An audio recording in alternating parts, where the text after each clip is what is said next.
Iran, Israel અને અમેરિકાના યુદ્ધ વચ્ચે ગેસ અછતની સમસ્યા ઊભી થઈ છે, જેના મેસેજ સોશિયલ મીડિયામાં ભારે વાયરલ થઈ રહ્યા છે અને મીડિયામાં પણ સમાચાર પ્રસારિત થઈ રહ્યા છે. ત્યારે સુરત શહેર જિલ્લામાં એલપીજી ગેસનો પૂરેપૂરો યથાવત તેનો જથ્થો છે. નાગરિકોને ખોટી અફવાઓથી દૂર રહેવા વહીવટતંત્રની અપીલ. આજે ગેસ પુરવઠામાં કોઈ પણ પ્રકારની અછત નથી. ગ્રાહકોને ખોટી રીતે હેરાન ન થવા અનુરોધ કરવામાં આવ્યો. આ સાથે એસઓજીની સમગ્ર ટીમ દ્વારા ગેસ કંપનીઓની અને જુદી જુદી ગેસની એજન્સીઓમાં વિઝિટ કરવામાં આવી. તેમજ ડીસીપી દ્વારા કહેવામાં આવ્યું કે ખોટી રીતે જો કોઈ પર કાળાબજારી કરશે, કોઈ ગેસ સિલિન્ડરની સંગ્રહખોરી કરશે, તો ગેરકાયદેસર રિફિલિંગ કરશે તો તેના પર કાયદેસરની કાર્યવાહી પોલીસ દ્વારા કરવામાં આવશે. તેમજ સોશિયલ મીડિયામાં ગેસ અછતના કોઈ ખોટા મેસેજ ફેલાવશે તેના પર કાર્યવાહી થશે. Bureau report, daily India TV, Surat.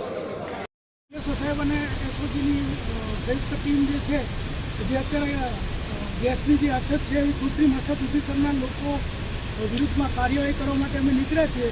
અલગ અલગ જે ગોડાઉન છે તે તથા જે રેસ્ટોરન્ટમાં જ્યાં પણ સંગ્રહખોરી કરી હશે એ લોકોને પકડવામાં આવશે અને એ લોકો વિરુદ્ધમાં એસ્મા અને બીજા જે કાયદાઓ લાગુ પડતા હશે એ લગાડી અને કાયદેસર કાર્યવાહી કરવામાં આવશે અને સખતમાં સખત આ લોકોના ધંધા બંધ કરાવવા સુધીની કાર્યવાહી કરવામાં આવશે.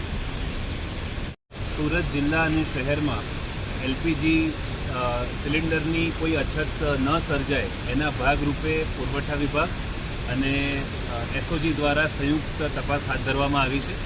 તમામ ગેસ એજન્સીઓ, તમામ ગોડાઉન્સ, એના પર સ્ટોક અત્યારે અમે લોકો મેળવી રહ્યા છીએ અને કોઈપણ પ્રકારે કોઈ વ્યક્તિ કૃત્રિમ રીતે સંગ્રહખોરી કરી અને અછત ઊભી ન કરે એ માટેના તમામ તપાસ અને પ્રયત્ન અત્યારે અમે કરી રહ્યા છીએ, જેના કારણે કોઈપણ પ્રકારની સમસ્યા નહીં સર્જાય.